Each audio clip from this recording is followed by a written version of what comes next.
सत श्री अकाल। न्यूज़ 18 पंजाब हरियाणा हिमाचल देख रहे सारे दर्शकों का स्वागत। मैं हां अमृत वर्दी। बुलेटिन की शुरुआत करते हैं ਵੱਡੀ खबर ਦੇ ਨਾਲ। ਤਾਂ ਜਿਨ੍ਹਾਂ खेती बिलों ਤੇ ਕਮਸਾਨ ਮਚਿਆ ਹੋਇਆ ਹੈ, पंजाब के किसान सड़कों ਤੇ ਨੇ। रेल रोको अंदोलन जारी है। ਉਹ खेती बिल आखिरकार कानून बन गए ने, क्योंकि राष्ट्रपति ਦੇ ਵੱਲੋਂ ਉਹਨਾਂ खेती बिलों ਤੇ हस्ताक्षर कर दिए गए ने। जी हां, विरोध ਦੇ ਵਿਚਾਲੇ ਹੁਣ ਤਿੰਨੋਂ खेती बिल कानून बन गए ने। राष्ट्रपति रामनाथ कोविंद ਦੇ ਵੱਲੋਂ मंजूरी दे दी गई है। तिन्ना बिलों ते राष्ट्रपति ने हस्ताक्षर कर दिते ने। हालांकि विरोधी धिरां ने राष्ट्रपति नूं हस्ताक्षर ना करन दी अपील की सी। इको एक उम्मीद दी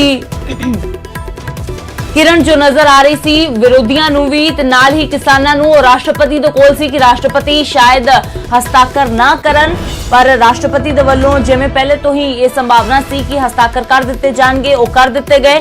खेती कानूनां दा पंजाब हरियाणा दे विच सख्त विरोध हो रहा है ते इसे विरोध दे विचाले तिन्नों खेती बिल कानून बन गए ने। राष्ट्रपति रामनाथ कोविंद दे वल्लों इन्हां नूं मंजूरी दे दित्ती गई है। तो दस दईए लोक सभा ते राज सभा दे विच एक खेती ऑर्डीनेंस पास होए, उस तो बाद बिल बने ते हुण आखिरी एक उम्मीद जो किसानां नूं ते विरोधियां नूं सी कि राष्ट्रपति इन्हां ते हस्ताक्षर नहीं करनगे, किसानां दे हक विच आण के खड़े होणगे। पर राष्ट्रपति दे वल्लों विरोध दे विचाले भी इन्हां तिन्नां बिलों ते हस्ताक्षर कर दिते गए ते विरोध दे विचाले हुण तिन्नों खेती बिल कानून बन गए ने।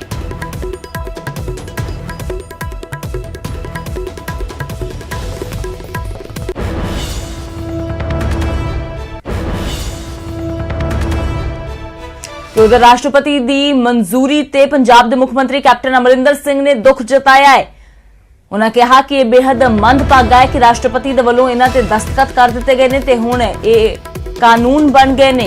हालांकि राष्ट्रपति ने जो दस्तखत किए ने तो उस तो बाद पंजाब के मुख्यमंत्री दे वल्लों इस दे विच सूबे के खेती कानून के मुताबिक सोध करने के संकेत भी दिते गए ने। कहा माहिरां ते किसानां दी राय दे नाल सोध करन बारे विचार किया जाएगा।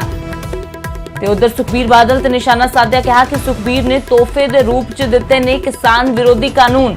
दस दईए कि सीएम अज खटकड़ कलां दे विच खेती कानून के खिलाफ धरना देणगे। अज शहीद आजम भगत सिंह का जन्म दिहाड़ा ते इसे दे मौके खटकड़ कलां दे विच उन्हां दे जद्दी पिंड विच सीएम जाके उन्हां नूं श्रद्धांजलि भी भेंट करनगे ते नाल ही उत्थे मोर्चा खोलणगे केंद्र सरकार के खिलाफ।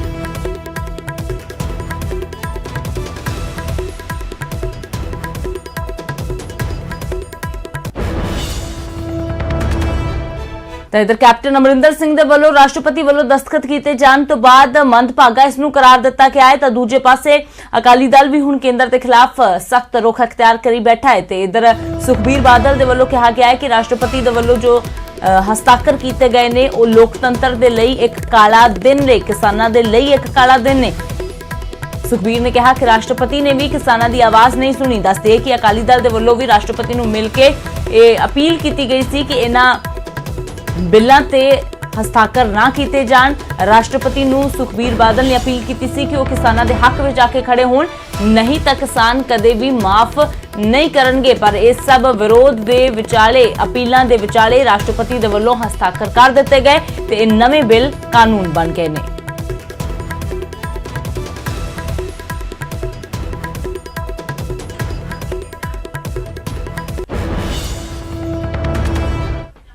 तो उधर खेती बिलों के खिलाफ किसानों का अंदोलन लगातार जारी है। किते किसान सड़कां जाम करके किते डीसी दफ्तर के बाहर बैठे ने ते किते रेलवे ट्रैक जाम किते ने। फिरोजपुर दे विच रेलवे ट्रैक जाम करके बैठे किसानों ने अर्धनग्न होकर प्रदर्शन किया। खेतां विच जदों पति ने, प्यो ने, पुत्र ने फसल उगाई तां मोढे नाल मोढा मिला के साथ दिता।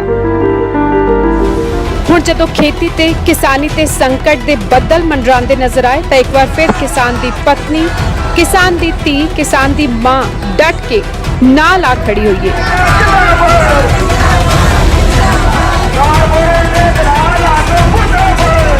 ऐतवार केंद्र दे खेती बिलां खिलाफ रेलवे ट्रैकां ते डटे किसानां नाल केसरी रंग दीआं चुन्नियां लए वड्डी गिणती विच महिलावां भी आ डटियां ते खेती बिलां नूं रद्द करन दी मंग कीती। तस्वीरां ब्यास तो ने।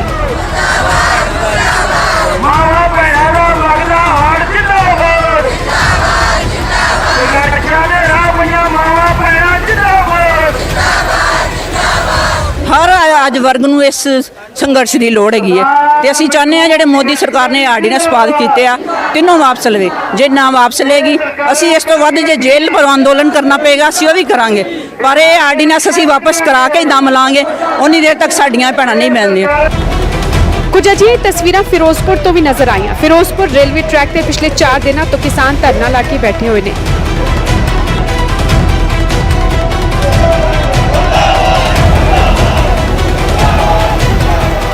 ਇਹਨਾਂ ਨੂੰ ਰੇਲਾਂ ਤੇ ਪਾਇਆ ਗਿਆ, ਲੋਕ ਇੱਥੇ ਪੱਥਰਾਂ ਦੇ ਉੱਤੇ ਸੁੱਤੇ ਪਏ ਆ।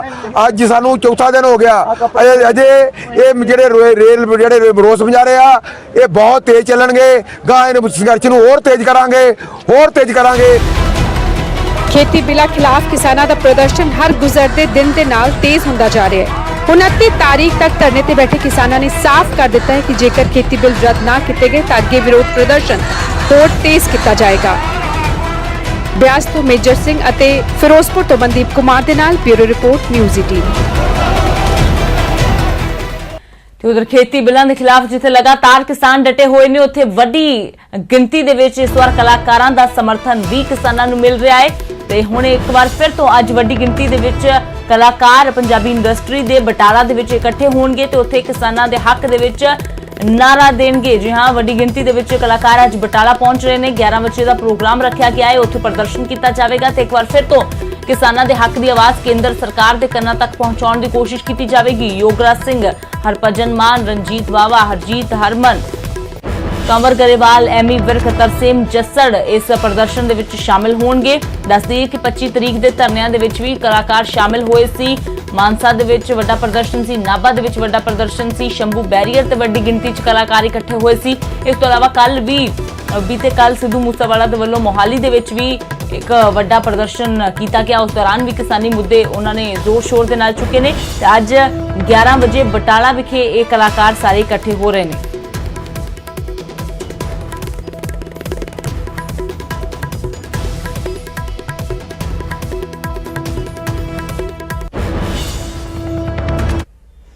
ਤੇ ਗੱਲ ਕਰਦੇ ਹਾਂ ਅਕਾਲੀ ਬੀਜੇਪੀ ਯਾਨੀ ਕਿ 9 ਮਾਸ ਦੇ ਰਿਸ਼ਤੇ ਦੀ, ਜਿਸ ਦਾ ਅੰਤ ਹੋ ਗਿਆ ਹੈ। ਜੀ ਹਾਂ, 23 ਸਾਲ ਬਾਅਦ ਅਕਾਲੀ ਬੀਜੇਪੀ ਦੀ ਇਹ ਯਾਰੀ ਟੁੱਟ ਗਈ ਹੈ। ਅਕਾਲੀ ਦਲ ਦੇ ਵੱਲੋਂ ਸਿੱਧੇ ਤੌਰ ਤੇ ਇਸ ਨੂੰ ਜੋ ਕਾਰਨ ਦੱਸਿਆ ਗਿਆ ਹੈ ਉਹ ਖੇਤੀ ਬਿੱਲਾਂ ਨੂੰ ਦੱਸਿਆ ਗਿਆ ਹੈ। ਅਕਾਲੀ ਦਲ ਨੇ ਕਿਹਾ ਕਿ ਅਸੀਂ ਅਜਿਹੀ ਸਰਕਾਰ ਦਾ ਹਿੱਸਾ ਬਣ ਕੇ ਨਹੀਂ ਰਹਿ ਸਕਦੇ, ਅਜਿਹੀ ਐਨਡੀਏ ਦੇ ਭਾਈਵਾਲ ਨਹੀਂ ਰਹਿ ਸਕਦੇ ਜੋ ਕਿਸਾਨਾਂ ਦੇ ਵਿਰੁੱਧ ਖੇਤੀ ਕਾਨੂੰਨ ਲੈ ਕੇ ਆ ਰਹੀ ਹੈ।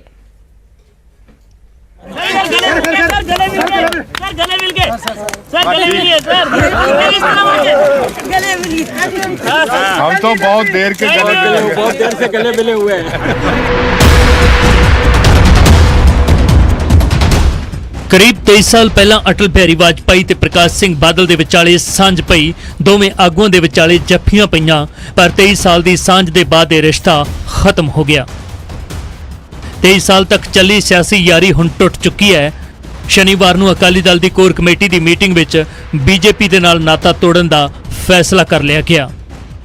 ਮੀਟਿੰਗ ਤੋਂ ਬਾਅਦ ਬੀਜੇਪੀ ਦੇ ਨਾਲ ਰਿਸ਼ਤਾ ਤੋੜਨ ਦਾ ਐਲਾਨ ਖੁਦ ਸੁਖਬੀਰ ਸਿੰਘ ਬਾਦਲ ਨੇ ਕੀਤਾ। ਦੋਸਤੀ ਦੀ ਸਾਂਝ ਦਾ ਐਲਾਨ ਦਿਨ ਵੇਲੇ ਹੋਇਆ ਸੀ ਅਤੇ ਦੋਸਤੀ ਦਾ ਅੰਤ 23 ਸਾਲ ਬਾਅਦ ਰਾਤ ਦੇ ਵੇਲੇ ਸੁਖਬੀਰ ਸਿੰਘ ਬਾਦਲ ਵੱਲੋਂ ਦਿੱਤੇ ਇਸ ਬਿਆਨ ਦੇ ਨਾਲ ਹੋ ਗਿਆ। Happy to inform you that the Shiromani Akali Dal has decided to extend support to the Bharatiya Janata Party in the 11th Lok Sabha for forming the new union government with kind wishes and most regard.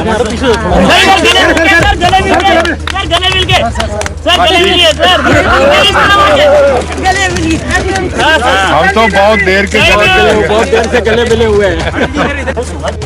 ਕਈ ਦਿਨਾਂ ਚੋਂ ਮੈਂ ਲਗਾਤਾਰ ਪੰਜਾਬ ਦੇ ਵਿੱਚ ਆਪਣੇ worker ਸਾਹਿਬਾਨ ਨਾਲ ਮੀਟਿੰਗ ਕੀਤੀ, ਸਾਡੀ ਲੀਡਰਸ਼ਿਪ ਨਾਲ ਗੱਲ ਕੀਤੀ ਤੇ ਅੱਜ ਸ਼੍ਰੋਮਣੀ ਅਕਾਲੀ ਦਲ ਦੀ ਸਾਰੀ ਲੀਡਰਸ਼ਿਪ ਬੈਠ ਕੇ ਫੈਸਲਾ ਕੀਤਾ ਕਿ ਜਿਹੜੀ ਸਰਕਾਰ ਸੈਂਟਰ ਦੀ ਸਰਕਾਰ, ਜਿਹੜੀ ਐਨਡੀਏ ਦੀ ਸਰਕਾਰ ਜਿਸ ਨੇ ਆ ਜਿਹੜੇ ਤਿੰਨੇ ਆਰਡੀਨੈਂਸ ਲਿਆਂਦੇ ਹੈ ਜਿਹੜੇ ਆਪਣੇ ਪੰਜਾਬ ਵਿਰੋਧੀ ਹੈ, ਸਹੀ ਮਣੇ ਤੇ ਦੇਸ਼ ਦੇ ਕਿਸਾਨਾਂ ਦੇ ਵਿਰੋਧੀ ਹੈ, ਅਸੀਂ ਉਸ ਪਾਰਟੀ ਦੇ ਉਸ ਐਨਡੀਏ ਦਾ ਹਿੱਸਾ ਨਹੀਂ ਹੋ ਸਕਦੇ। ਬੀਜੇਪੀ ਨਾਲ ਰਿਸ਼ਤਾ ਖਤਮ ਕਰਨ ਦੇ ਮੌਕੇ ਤੇ ਸੁਖਬੀਰ ਸਿੰਘ ਬਾਦਲ ਨੇ ਕਿਹਾ ਕਿ ਕੇਂਦਰ ਨੇ ਸਾਡੀ ਇੱਕ ਨਹੀਂ ਸੁਣੀ, ਨਾ ਖੇਤੀ ਬਿੱਲਾਂ ਬਾਰੇ ਤੇ ਨਾ ਹੀ ਜੰਮੂ ਕਸ਼ਮੀਰ ਦੇ ਵਿੱਚ ਪੰਜਾਬੀ ਭਾਸ਼ਾ ਨੂੰ ਲਾਂਭੇ ਕਰਨ ਵਾਲੇ ਬਿੱਲ ਬਾਰੇ। ਕੇਂਦਰ ਨੇ ਧੱਕੇ ਨਾਲ ਦੋਵੇਂ ਬਿੱਲ ਪਾਸ ਕੀਤੇ ਨੇ। ਪਰ ਅਫਸੋਸ ਨਾ ਕਹਿਣਾ ਪੈਂਦਾ ਕਿ ਉਹਨਾਂ ਨੇ ਧੱਕੇ ਨਾਲ ਪਾਰਲੀਮੈਂਟ ਲਿਆਂਦਾ, ਧੱਕੇ ਨਾਲ ਪਾਸ ਕਰਾ ਦਿੱਤਾ। ਰਾਜ ਸਭਾ 'ਚ ਜੋ ਹੋਇਆ ਤੁਸੀਂ ਸਭ ਤੁਹਾਨੂੰ ਜਾਣਦੇ ਹੋ। ਅਸੀਂ ਉਸੇ ਟਾਈਮ ਸ਼੍ਰੋਮਣੀ ਅਕਾਲੀ ਦਲ ਭਾਵੇਂ ਸਰਕਾਰ ਦਾ ਹਿੱਸਾ ਸੀ, ਸਾਡੀ member parliament minister Harsimrat Kaur Badal ਨੇ ਉਸੇ ਟਾਈਮ ਅਸਤੀਫਾ ਦਿੱਤਾ ਤੇ ਅਸੀਂ ਉਹ ਸਰਕਾਰ ਤੋਂ ਬਾਹਰ ਆਏ। ਸੁਖਬੀਰ ਬਾਦਲ ਨੇ ਮੌਜੂਦਾ ਬੀਜੇਪੀ ਲੀਡਰਸ਼ਿਪ ਤੇ ਭਾਈਵਾਲਾਂ ਨੂੰ ਨਾ ਸੁਣਨ ਦੇ ਇਲਜ਼ਾਮ ਲਾਏ। ਅਕਾਲੀ ਦਲ ਨੇ ਕਿਹਾ ਕਿ ਇਹ ਹੁਣ ਵਾਜਪਾਈ ਵਾਲੀ ਬੀਜੇਪੀ ਨਹੀਂ ਹੈ। ਗੱਠਜੋੜ ਟੁੱਟਿਆ ਤਾਂ ਬੀਜੇਪੀ ਨੇ ਵੀ ਪਲਟਵਾਰ ਕਰਦਿਆਂ ਕਿਹਾ ਕਿ ਇਹ ਹੁਣ ਪ੍ਰਕਾਸ਼ ਸਿੰਘ ਬਾਦਲ ਵਾਲਾ ਅਕਾਲੀ ਦਲ ਵੀ ਨਹੀਂ ਹੈ। कभी भी भारतीय जनता पार्टी ਵੱਲੋਂ ऐसा कोई गल नहीं हुई कि भारतीय जनता पार्टी उस किसी भी दल तो अलग हुई हो, लेकिन श्रोमणी अकाली दल राजनीतिक दल है, उन्होंने अपनी लाइन अलग चुनी है। अफसोस जरूर है क्योंकि बहुत पुराना घटक है साडा, इस करके अफसोस है। लेकिन जिहड़े दो कारण उन्होंने दसे है वो बड़े हैरान करने वाले ने। ਮੰਦਭਾਗਾ ਵਾ, ਅਸੀਂ ਨੇ ਗਠਬੰਧਨ ਤੋੜਿਆ, ਉਹਨਾਂ ਤੋੜਿਆ ਵਾ। ਅਸੀਂ ਜੇ ਗਠਬੰਧਨ ਤੋੜਨਾ ਹੁੰਦਾ ਤੇ ਅਸੀਂ 2016 ਚ ਤੋੜਦੇ, ਜਦੋਂ ਸਾਡੇ ਤੇ ਬਹੁਤ ਪ੍ਰੈਸ਼ਰ ਸੀਗਾ, ਕਿੰਨੇ ਐਲੀਗੇਸ਼ਨ ਸੀਗੇ, ਕਈ ਨਸ਼ੇ ਦੇ, ਕਈ ਮਤਲਬ ਜਿਹੜੇ ਆ ਰੇਤ ਬਜਰੀ, ਹੋਰ ਬਹੁਤ ਸਾਰੀਆਂ ਗੱਲਾਂ ਸੀਗੀਆਂ। ਤੇ ਉਸ ਟਾਈਮ ਦੇ ਉੱਤੇ ਅਸੀਂ ਇਕੱਲੇ ਜੇ ਵੱਖਰੇ ਹੁੰਦੇ, ਸਾਡੇ ਤੇ ਵੱਖਰੇ ਹੋਣ ਦਾ ਪ੍ਰੈਸ਼ਰ ਸੀਗਾ ਤੇ ਅਸੀਂ ਸਰਕਾਰ ਬਣਾਈ ਹੁੰਦੀ। ਅਜਿਹਾ ਨਹੀਂ ਹੈ ਕਿ ਇੱਕਦਮ ਇਹ ਫੈਸਲਾ ਕੀਤਾ ਗਿਆ। ਹਰਿਆਣਾ ਤੇ ਦਿੱਲੀ ਚੋਣਾਂ ਵਿੱਚ ਬੀਜੇਪੀ ਨੇ ਅਕਾਲੀ ਦਲ ਨੂੰ ਝਟਕਾ ਦਿੱਤਾ ਸੀ। ਹਰਿਆਣਾ ਤੇ ਦਿੱਲੀ ਵਿਧਾਨ ਸਭਾ ਚੋਣਾਂ ਵਿੱਚ ਬੀਜੇਪੀ ਨੇ ਅਕਾਲੀ ਦਲ ਨੂੰ ਇੱਕ ਵੀ ਸੀਟ ਨਹੀਂ ਸੀ ਦਿੱਤੀ। ਅਕਾਲੀ ਦਲ ਨਾਲ ਬਗਾਵਤ ਕਰਨ ਵਾਲੇ ਸੁਖਦੇਵ ਸਿੰਘ ਢੀਂਡਸਾ ਨੂੰ ਬੀਜੇਪੀ ਨੇ ਪਦਮ ਭੂਸ਼ਣ ਸਨਮਾਨ ਦੇ ਨਾਲ ਸਨਮਾਨਿਤ ਕਰਕੇ ਅਕਾਲੀ ਦਲ ਨੂੰ ਸੱਟ ਮਾਰੀ ਸੀ। ਪੰਜਾਬ ਬੀਜੇਪੀ ਦੇ ਲੀਡਰ ਕਈ ਮੌਕਿਆਂ ਤੇ ਗੱਠਜੋੜ ਤੋੜਨ ਵਾਲੇ ਬਿਆਨ ਦਿੰਦੇ ਰਹੇ ਅਤੇ ਹੌਲੀ-ਹੌਲੀ ਇਹ ਦੂਰੀਆਂ ਇੰਨੀਆਂ ਵੱਧ ਗਈਆਂ ਕਿ ਅਖੀਰ 23 ਸਾਲ ਪੁਰਾਣੀ ਸਿਆਸੀ ਯਾਰੀ ਟੁੱਟ ਗਈ ਧੜਕ ਕਰਕੇ। ਚੰਡੀਗੜ੍ਹ ਤੋਂ ਨਪਿੰਦਰ ਬਰਾੜ, ਨਿਊਜ਼ 18। ਤਾਂ ਖੇਤੀ ਕਾਨੂੰਨਾਂ ਦੇ ਮੁੱਦੇ ਤੇ ਐਨਡੀਏ ਦਾ ਸਾਥ ਛੱਡਣ ਤੋਂ ਬਾਅਦ ਅਕਾਲੀ ਦਲ ਦੇ ਵੱਲੋਂ ਖਾਸ ਤੌਰ ਤੇ ਸੁਖਬੀਰ ਅਤੇ ਹਰਸਿਮਰਤ ਕੌਰ ਬਾਦਲ ਦੇ ਵੱਲੋਂ ਕੇਂਦਰ ਸਰਕਾਰ ਤੇ ਨਿਸ਼ਾਨੇ ਤੇਜ਼ ਕਰ ਦਿੱਤੇ ਗਏ ਨੇ। ਕੱਲ ਰੋਪੜ ਅਤੇ ਹੁਸ਼ਿਆਰਪੁਰ ਦੇ ਵਿੱਚ ਸੁਖਬੀਰ ਬਾਦਲ ਨੇ ਆਪਣੇ ਵਰਕਰਾਂ ਨੂੰ ਸੰਬੋਧਨ ਕੀਤਾ ਤੇ ਇਸ ਦੌਰਾਨ ਸਿੱਧੇ ਨਿਸ਼ਾਨੇ ਸਾਧੇ ਗਏ ਕੇਂਦਰ ਸਰਕਾਰ ਤੇ ਉਹਨਾਂ ਨੇ ਕਿਹਾ ਕਿ ਅਕਾਲੀ ਦਲ ਕਿਸਾਨਾਂ ਦੀ ਪਾਰਟੀ ਹੈ ਤੇ ਕਿਸਾਨਾਂ ਦੇ ਅੱਗੇ ਕੋਈ ਗੱਠਜੋੜ ਜ਼ਰੂਰੀ ਨਹੀਂ ਹੈ ਤੇ ਕੋਈ ਗੱਠਜੋੜ ਕਿਸਾਨਾਂ ਤੋਂ ਵੱਡਾ ਨਹੀਂ ਹੈ।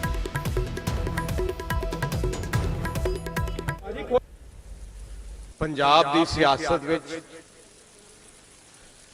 ਇੱਕ ਨਵਾਂ ਮੋੜ ਪਿਆ।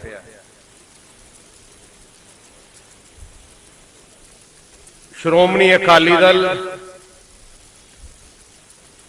ਇੱਕ ਉਹ ਇਤਿਹਾਸਿਕ ਪਾਰਟੀ ਹੈ ਜਿਹੜੀ ਉਸੂਲਾਂ ਤੇ ਖੜੀ ਹੈ। ਸਾਡੇ ਵਾਸਤੇ ਕੋਈ ਸਰਕਾਰ ਦਾ ਹਿੱਸਾ ਰਹਿਣਾ ਜਾਂ ਕੋਈ ਗੱਠਜੋੜ ਦਾ ਹਿੱਸਾ ਉਦੋਂ ਤੱਕ ਹੀ ਹੈ ਜਦੋਂ ਤੱਕ ਸਾਡੇ ਅਸੂਲਾਂ ਦੇ ਹਿਸਾਬ ਨਾਲ ਕੰਮ ਚੱਲਦਾ ਹੈ। ਤੇ ਉਧਰ ਸੁਖਬੀਰ ਬਾਦਲ ਦੇ ਵੱਲੋਂ ਹੁਣ ਜਦੋਂ ਐਨਡੀਏ ਦਾ ਸਾਥ ਛੱਡ ਦਿੱਤਾ ਗਿਆ ਹੈ ਤਾਂ ਸਿਰਫ ਕੇਂਦਰ ਸਰਕਾਰ ਤੇ ਨਿਸ਼ਾਨੇ ਨਹੀਂ ਸਾਧੇ ਜਾ ਰਹੇ, ਬਲਕਿ ਪਹਿਲੀ ਵਾਰ ਸੁਖਦੇਵ ਸਿੰਘ ਢੀਂਡਸਾ ਤੇ ਵੀ ਸੁਖਬੀਰ ਬਾਦਲ ਖੁੱਲ੍ਹ ਕੇ ਬੋਲੇ ਨੇ। ਕਿਹਾ ਕਿ ਢੀਂਡਸਾ ਤਾਂ ਮੌਕੇ ਦੀ ਤਲਾਸ਼ ਦੇ ਵਿੱਚ ਸੀ ਕਿਉਂਕਿ ਢੀਂਡਸਾ ਪਰਿਵਾਰ ਪਹਿਲਾਂ ਤੋਂ ਹੀ ਬੀਜੇਪੀ ਦੇ ਨਾਲ ਮਿਲਿਆ ਹੋਇਆ ਸੀ। ਤੇ ਸੁਖਬੀਰ ਬਾਦਲ ਦੇ ਵੱਲੋਂ ਇਹ ਵੀ ਕਿਹਾ ਕਿ ਲੋਕ ਇਹਨਾਂ ਨੂੰ ਛਿੱਤਰ ਮਾਰਨਗੇ। ਦੱਸ ਦਈਏ ਕਿ ਹੁਣ ਤੱਕ ਸੁਖਦੇਵ ਸਿੰਘ ਢੀਂਡਸਾ ਦੇ ਅਕਾਲੀ ਦਲ ਤੋਂ ਦੂਰ ਹੋ ਜਾਣ ਦੇ ਸਵਾਲਾਂ ਤੋਂ ਸੁਖਬੀਰ ਤਾਲਾ ਵੱਟਦੇ ਆਏ ਸੀ, ਪਰ ਹੁਣ ਸੁਖਬੀਰ ਬਾਦਲ ਦੇ ਵੱਲੋਂ ਪਹਿਲੀ ਵਾਰ ਸੁਖਦੇਵ ਸਿੰਘ ਢੀਂਡਸਾ ਤੇ ਢੀਂਡਸਾ ਪਰਿਵਾਰ ਦੇ ਬਾਰੇ ਖੁੱਲ੍ਹ ਕੇ ਬੋਲਿਆ ਗਿਆ ਹੈ। ਤੁਸੀਂ ਮੈਂ ਤੁਹਾਨੂੰ ਦੱਸਾਂ ਬੀਜੇਪੀ ਨਾਲ ਪਹਿਲੇ ਹੀ ਰਲੇ ਹੈ ਢੀਂਡਸਾ ਸਾਹਿਬ, ਮੌਕਾ ਲੱਭਦੇ ਹੈ ਢੀਂਡਸਾ ਸਾਹਿਬ, ਉਹਨੂੰ ਲੋਕਾਂ ਨੇ ਜੁੱਤੀਆਂ ਮਾਰਨੀਆਂ। ਮੈਂ ਤੁਹਾਨੂੰ ਇਹ ਗੱਲ ਦੱਸਦਾ। ਬ੍ਰੇਕ ਤੋਂ ਬਾਅਦ ਇੱਕ ਵਾਰ ਫਿਰ ਤੁਹਾਡਾ ਸਵਾਗਤ ਹੈ। ਵੱਡੀ ਖਬਰ ਦਾ ਰੁਖ ਕਰਦੇ ਹਾਂ, ਗੱਲ ਕਰਦੇ ਹਾਂ ਐਸਜੀਪੀਸੀ ਦੀ ਜਿਹੜੀ ਅੱਜ ਆਪਣਾ ਬਜਟ ਪੇਸ਼ ਕਰੇਗੀ। ਜੀ ਹਾਂ, ਕੋਰੋਨਾ ਮਹਾਮਾਰੀ ਦੇ ਕਾਰਨ ਮਾਰਚ ਦੇ ਵਿੱਚ ਐਸਜੀਪੀਸੀ ਆਪਣਾ ਬਜਟ ਪੇਸ਼ ਨਹੀਂ ਕਰ ਪਾਈ ਤੇ ਅੱਜ ਐਸਜੀਪੀਸੀ ਦੇ ਵੱਲੋਂ ਆਪਣਾ ਸਾਲਾਨਾ ਬਜਟ ਪੇਸ਼ ਕੀਤਾ ਜਾਵੇਗਾ ਤੇ ਇਸ ਬਜਟ ਦੇ ਜਦੋਂ ਐਲਾਨ ਕੀਤਾ ਜਾਵੇਗਾ ਇਸ ਦੌਰਾਨ ਬਜਟ ਇਜਲਾਸ 'ਚ ਹੰਗਾਮਾ ਹੋਣ ਦੇ ਪੂਰੇ ਆਸਾਰ ਨੇ। ਅਕਾਲੀ ਦਲ ਮਾਨ ਦਲ ਖਾਲਸਾ ਵੱਲੋਂ ਪ੍ਰਦਰਸ਼ਨ ਵੀ ਕੀਤਾ ਜਾਵੇਗਾ ਤੇ 328 ਪਾਵਨ ਸਰੂਪਾਂ ਦਾ ਮਾਮਲਾ ਵੀ ਇਸ ਦੌਰਾਨ ਚੁੱਕਿਆ ਜਾਵੇਗਾ, ਜਿਸ ਨੂੰ ਲੈ ਕੇ ਪਹਿਲਾਂ ਹੀ ਸਿੱਖ ਜਥੇਬੰਦੀਆਂ ਤੇ ਵੱਖੋ-ਵੱਖ ਜੋ ਧੜੇ ਨੇ ਉਹ ਐਸਜੀਪੀਸੀ ਨੂੰ ਘੇਰ ਰਹੇ ਨੇ। ਦੱਸ ਦੇਈਏ ਕਿ ਅੱਜ ਐਸਜੀਪੀਸੀ ਦੇ ਵੱਲੋਂ ਆਪਣਾ ਸਾਲਾਨਾ ਬਜਟ ਪੇਸ਼ ਕੀਤਾ ਜਾਵੇਗਾ, ਜਿਹੜਾ ਲਾਕਡਾਊਨ ਕਰਕੇ ਮਾਰਚ ਵਿੱਚ ਐਸਜੀਪੀਸੀ ਨਹੀਂ ਪੇਸ਼ ਕਰ ਪਾਈ ਸੀ।